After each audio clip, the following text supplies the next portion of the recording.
abençoador. Ele quer abençoar, Ele pode abençoar, e Ele tem abençoado a da humanidade. Se não houvesse um Deus que está sempre abençoando, está sempre no governo, e ai de nossas vidas, se não houvesse esse Deus, está sempre com as suas mãos estendidas, provendo para nós, cuidando de nós e nos guiando. Quando Deus criou a raça, em Adão Ele o abençoou, dizendo: sede fecundo, multiplicar e encher a terra. Quando Deus destruiu a raça por meio do dilúvio, Ele abençoou Noé e a sua família. Daí para cá, Deus está sempre abençoando. Paulo, escrevendo aos Efésios, diz: bendito Deus e Pai de nosso Senhor Jesus Cristo, que nos tem abençoado com toda sorte de bênçãos espirituais nas regiões celestes. Às vezes nós reclamamos, às vezes nós temos nossas cabeças baixas, às vezes nós ficamos tristes, porque temos facilidade para ver o que Deus não faz e deixar de ver o que Deus faz. Não é assim, meus irmãos? Deus abençoa. Mas é preciso que eu diga aos irmãos que as bênçãos de Deus dependem de mim, depende de você e depende de nós. Depende da forma como nós estamos andando com Ele, depende da nossa consagração a Ele. Muitos são aqueles que não são abençoados de perto porque estão longe. Muitos são aqueles que não são abençoados com força porque estão longe de Deus. Aí, meus irmãos, eu quero dizer que a nossa consagração a Deus, a forma como nós estamos vivendo com Deus, garante para nós maiores bênçãos ou menores bênçãos. Os irmãos estão entendendo? Estão entendendo?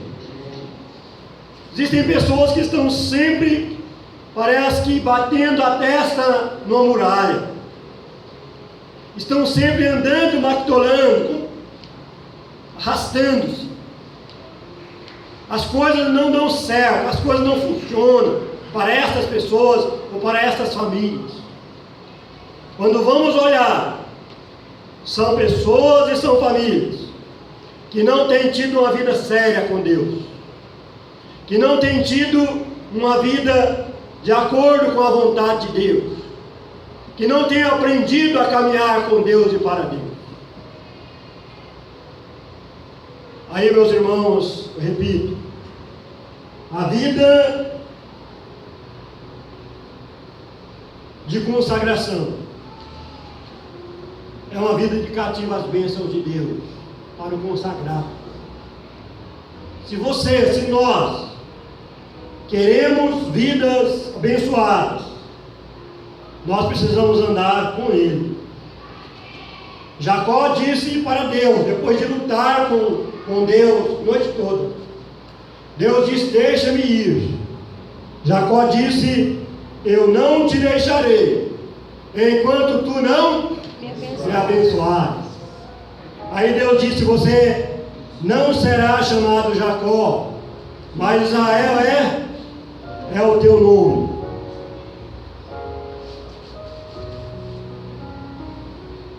Jacó foi um homem abençoado. Até o fato de ele ter ficado manco foi bênção para ele, porque ele daí a pouco encontrou com Esaú, seu irmão, que vinha com uma multidão de pessoas, porque Esaú não confiava em Jacó. Esaú tinha medo de Jacó. 21 anos longe um do outro. Esaú vinha com um bando de homens, porque qualquer reação de Jacó, ele seria vencedor. Mas Esaú também tinha medo, certamente, porque foi com muita gente. E Jacó também tinha medo, dois irmãos um com medo do outro. Mas quando Jacó vem encontrando com Esaú, arrastando a perna, eu creio que aquilo moveu o coração de Esaú. Tadinho do meu irmão, está até aleijado. E os dois se abraçaram, e os dois choraram. Assim sendo, até o fato de Jacó ter ficado deficiente fez parte da bênção de Deus para Jacó.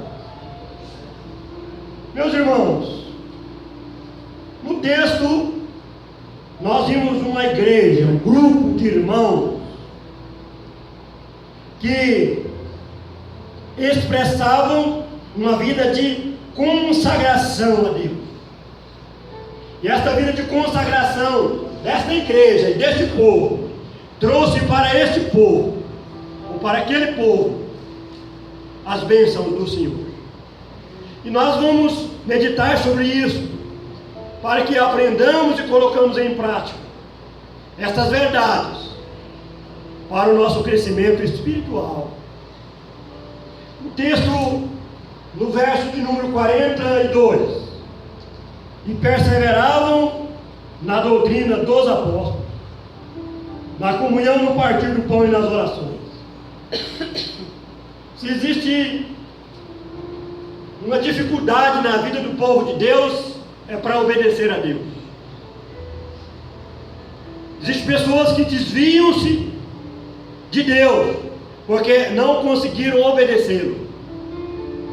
E foi ficando longe, até a ponto de perder o caminho certo, desviar e distanciar o caminho certo. Mas isto iniciou porque esta pessoa ela não desfrutou Deus de fato na sua vida. Ela não reconheceu Cristo como o Senhor da sua vida. Ela não manteve uma vida de oração e de meditação na palavra. Essa pessoa não valorizou o tempo. Então, eu quero deixar bem claro que quando uma pessoa, quando uma família, quando um povo valoriza Deus e tem uma vida de consagração, a obediência é automática. A obediência a Deus é automática. Não haverá dificuldade para obedecer aquele Deus que está no comando, aquele Deus que está no volante. Não haverá dificuldade para obedecer aquele Deus que está na direção. Vocês estão entendendo, meus irmãos? Amém. Quando eu assento no banco do meu carro, o meu carro não vai ter dificuldade para me obedecer, porque tudo no meu carro já foi preparado para me obedecer. Se uma pessoa valoriza Deus, se uma pessoa deixa Deus no centro da sua vida, se uma pessoa mantém uma vida de oração, de consagração, essa pessoa não terá dificuldade para obedecer Deus. Amém. Pastor está exagerando? Pastor não está exagerando, é uma realidade. Se você está aí com dificuldade, busca Deus de verdade, confesse para Ele essa dificuldade que você está enfrentando, ore de fato, conta para Deus, jejue, ore mais, lê mais a Bíblia, valorize mais o templo, levante sua cabeça. O seu Deus é um Deus que tem força, é um Deus que tem poder. Ele não deu para você uma tarefa que você não possa levar. Amém, meus irmãos? Amém. Amados, e visto que esse povo perseverava na doutrina dos apóstolos, isso fazia a diferença entre cristãos e pagãos. E isso cooperava para eles caírem na simpatia do povo. O povo olhava e dizia: vale a pena ser como fulano. Mas veja como é fulano, como é a vida dele com a esposa, como eles se dão bem. Olha a casa, olha a família dele, os filhos dele. Eles vão para a igreja junto. Você não vê que eles têm problema. O lar da fulana, as mulheres observam muito, né? O lar da fulana é o jardim de Deus. O marido dela é carinhoso, o marido dela é amoroso. E aquela igreja caía na simpatia do povo. Porque era uma igreja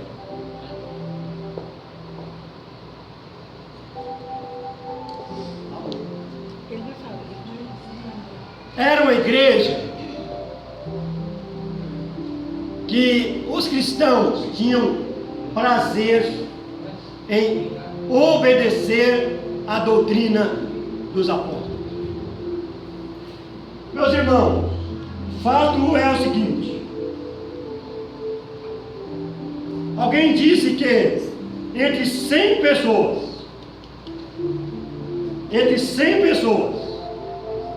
uma lê a Bíblia. Entre 100, uma lê a Bíblia. 99 lê o quê? Lê a vida dos crentes. Se nós temos uma vida com Deus e para Deus, se nós somos obedientes a Deus, nós vamos contagiar mais as pessoas, porque estamos ao alcance deles, porque estamos sendo observados por estas pessoas 24 horas por dia. Aí, meus irmãos, eu quero dizer que a minha vida tem condição, tem capacidade de pregar mais o Evangelho do que a meus lábios. A sua vida tem capacidade, tem condição de pregar mais o Evangelho do que a seus lábios. Perseveravam na doutrina dos apóstolos. E esta obediência era uma evidência de uma fé viva no Cristo vivo. Mas isso só se consegue através de uma vida consagrada. A ênfase para a nossa meditação então é esta: consagre sua vida. Deixe Cristo ser o Senhor da sua vida. Mantenha uma vida mais perto de Deus, mais para Deus, mais com Deus. E você não terá dificuldade para obedecer a Deus. Mas esta igreja, esse povo, não só recebeu a bênção da obediência, mas recebeu a bênção da comunhão. Verso 44 diz assim: todos que creram estavam juntos e tinham tudo em comum. Verso 46: diariamente perseveravam unânime no templo, partiu o pão de casa em casa, tomava suas refeições com alegria e singeleza de coração. Você acha difícil vir para a igreja? Falta de consagração. Pesado. Pastor, eu queria ir para a igreja, mas chegou um visitante. Pastor, eu queria ir para a igreja, mas a cabeça doeu. Pastor, eu queria ir para a igreja, mas eu tinha tanto serviço. Tem mesmo. Isso acontece mesmo. Mas quando há consagração a Deus, as portas se abrem para a comunhão. A comunhão, ela se torna atrativa para nós. Se a gente não vem para a igreja, se a gente não vem para uma reunião social, se a gente não participa com os irmãos, a gente fica triste, falta alguma coisa na gente. Aí nada lá fora vai nos impedir de vir para dentro. Quando a consagração. E aí, meus amados, nós vimos as igrejas hoje criando mecanismo para que os irmãos se reúnam, para que os irmãos estejam juntos. Fazemos almoço, fazemos jantar, fazemos cafezinho depois do culto, distribuímos bombons depois do culto. São artifícios naturais, Mas o espiritual é vida de consagração. Esse é o espiritual. Qualquer irmão, qualquer irmã, qualquer pessoa que está desfrutando Deus na sua vida, não precisa desses artifícios para querer estar com os irmãos, para ter prazer de estar com os irmãos.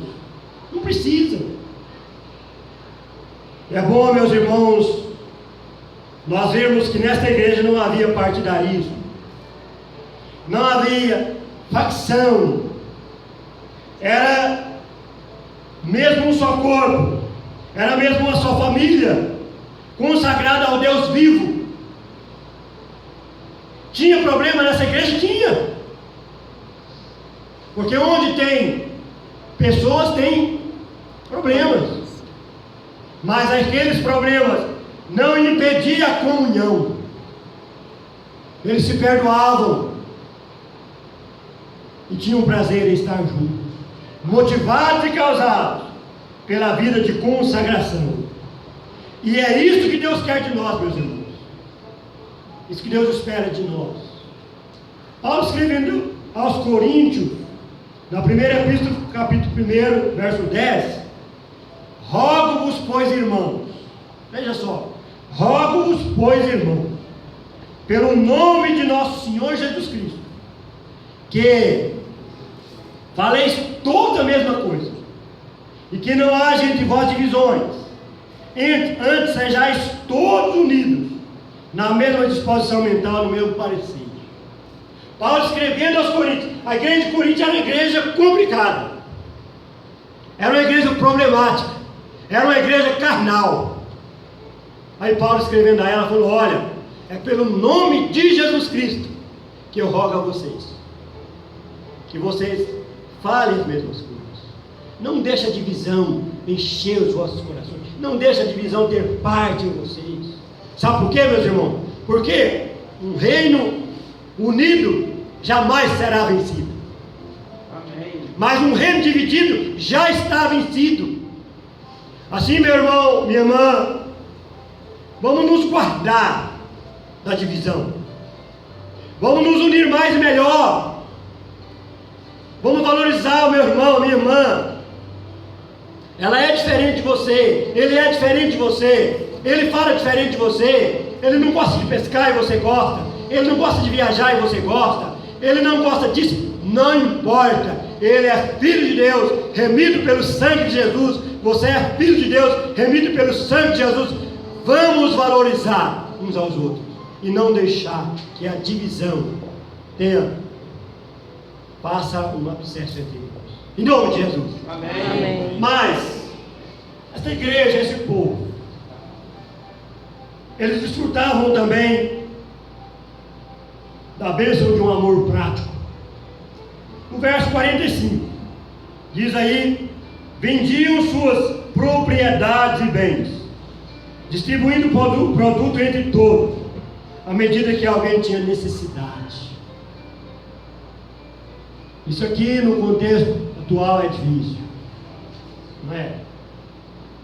Alguém tinha uma fazenda, vendia, distribuía o dinheiro para os apóstolos, distribuía entre os irmãos necessitados.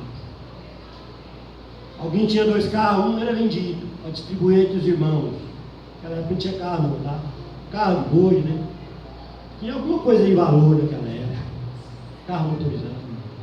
Mas é importante saber que eles abriam mão do que tinha para o bem do geral, para o bem do total. Diz a Bíblia que ninguém tinha necessitado entre eles. Era bonita a vida. Havia um amor prático naquela igreja e entre aqueles irmãos. E é preciso, meus irmãos, que nós digamos que esse amor prático era motivado por uma esperança da volta de Jesus. Amém.